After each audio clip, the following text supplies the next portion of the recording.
El primer mandamiento para ser antifascista y antinazista es ser anticomunista. En esta semana, el señor presidente Gustavo Petro ha vuelto a señalar a sus adversarios políticos e ideológicos como nazistas y amigos de Hitler.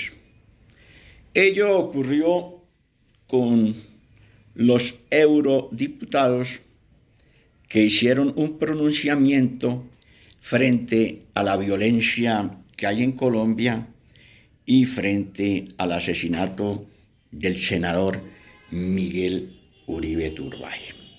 Bueno, esto de señalar de fascistas, nazistas a rivales políticos ya tiene que superar la parte, por decirlo así, política, y tiene que ir a la academia.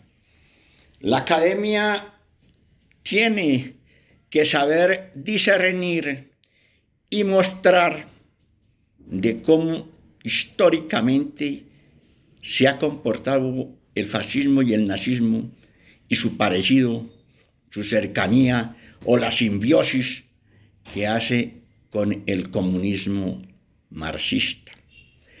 Así es de que es una tarea importante de la academia, porque no se puede seguir con esa confusión ideológica y esa falta de exactitud histórica. Por eso, ese debe ser un llamado para que no caigamos en galimatías que no conducen de ninguna manera a tener una visión clara frente a la historia y ante la presente situación nacional, ya que la historia como madre y maestra nos enseña también a comprender el presente. De modo que ahí hay una tarea por parte de la academia y hay que hacer la suficiente claridad frente a temas históricos, ideológicos y doctrinarios, en donde, sin lugar a dudas y sin temor a ser desmentido, nos encontramos que hay una cercanía bastante importantísima entre el socialismo marxista y el fascismo. Y en un solo tema lo podemos encontrar. El socialismo marxista, dicen los comunistas, que es la fase inferior para llegar al comunismo. O sea que el comunismo es la fase superior del socialismo. Pero para que ese socialismo sea efectivo, entonces, como lo diría el anarquista Bakunin, antes de que se implementara o se implantara el comunismo en algún país del mundo, decía Bakunin que ese socialismo era estatista, burocrático y embrutecedor. Entonces, ese socialismo toma al Estado como algo grandioso, que es prácticamente una especie de yugo bienhechor, como lo dijimos anteriormente, o como una especie de mediador que del capitalismo pasa al socialismo y el socialismo se llegará al comunismo. O sea, el comunismo marxista hace una exaltación del Estado. ¿Y qué hace el fascismo? Lo mismo. ¿O qué decía Mussolini? Todo dentro del Estado, nada fuera del Estado, nada contra el Estado. Mientras que el socialismo marxista toma al Estado como la especie, como el purgatorio que nos llevará a los cielos o que llevará al cielo comunista. Eso hay que tenerlo claro. O sea, la diferencia frente a la concepción del Estado del socialismo marxista y el fascismo, lo mismo. En eso creo que no puede haber ninguna controversia. Por otra parte, cuando se habla de Hitler y su cercanía con el marxismo, eso no se dice por caprichos. Existe un libro de 1940 titulado La voz de la traición, del alemán Hermann Rauschning, donde esboza claramente la sublimación que hace Hitler del marxismo, considerándose el verdadero portador del marxismo. Además dice, he aprendido mucho del marxismo, no dudo en admitirlo. Y ya lo hemos dicho en anteriores oportunidades, Goebbels, el ministro de Publicidad del Tercer Reich, decía también, el nacionalsocialismo tiene un solo maestro, el marxismo. Una cosa es que en Mi lucha, el libro que escribió Hitler en 1925, ataque a los comunistas en ese momento.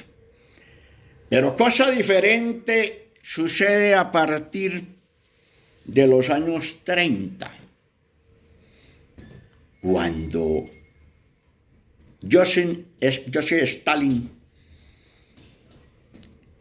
el dictador soviético, en práctica tomaba como amigos a los nazis, diciendo que eran más revolucionarios que los socialdemócratas. Por eso el Partido Comunista de Alemania fue una especie de trampolín para que Hitler llegara al poder en 1933.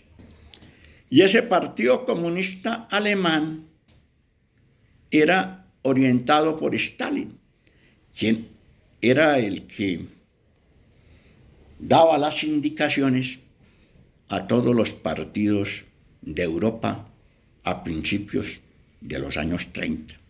Y si esos comunistas alemanes del partido y Stalin no hubieran apoyado a Hitler, se hubiera evitado la Segunda Guerra Mundial, cuya tragedia llevó a 50 millones de muertos. Así que a la historia hay que ponerle cuidado, porque el señor presidente Petro constantemente habla de la historia, habla de su doctrina, la defiende, mientras que los partidos o los dirigentes de la democracia liberal en Colombia están un poco quedados en ese aspecto. Porque si vamos a la verdad histórica, nos encontramos perfectamente cómo la simbiosis entre fascismo y marxismo es incuestionable. De la misma manera, la admiración de Hitler por el marxismo, que después los comunistas, después de la invasión de Alemania a Rusia en 1940 con la Operación Barbarroja, ya esa admiración los comunistas no la reconocen, pero que durante gran parte de los años 30 existió, llegándose al acuerdo entre Stalin y Hitler en 1939 con el pacto Ribbentrop-Molotov. En consecuencia, frente a la próxima campaña electoral que se nos avecina en Colombia, definitivamente los partidos de la democracia liberal también tienen que empezar a hablar de ideología, de doctrina y de historia, y claro, de filosofía, porque como lo dijo el presidente, hay que radicalizar el discurso. Claro que hay que radicalizarlo contra las fuerzas totalitarias que encarnan el marxismo-leninismo en Colombia, puesto que el pacto histórico en su mayoría está conformado, el pacto histórico de Petro está conformado por partidos comunistas, marxistas. Así que hay que darle prioridad a la lucha ideológica como condición necesaria para defender la libertad y la democracia. De modo que no solamente hay que presentar para los diferentes candidatos a las elecciones del próximo año, presentar proyectos, programas políticos, no. En esta ocasión hay que darle prioridad a la lucha conceptual e ideológica para salirle al paso a un sistema totalitario que está en transición para llegar a una situación absolutista donde los derechos individuales sean aplastados por un régimen marxista-leninista, como ya lo hemos visto en otras partes de América Latina, Cuba, Nicaragua y Venezuela. Y por ese camino no puede ir Colombia. Muchas gracias.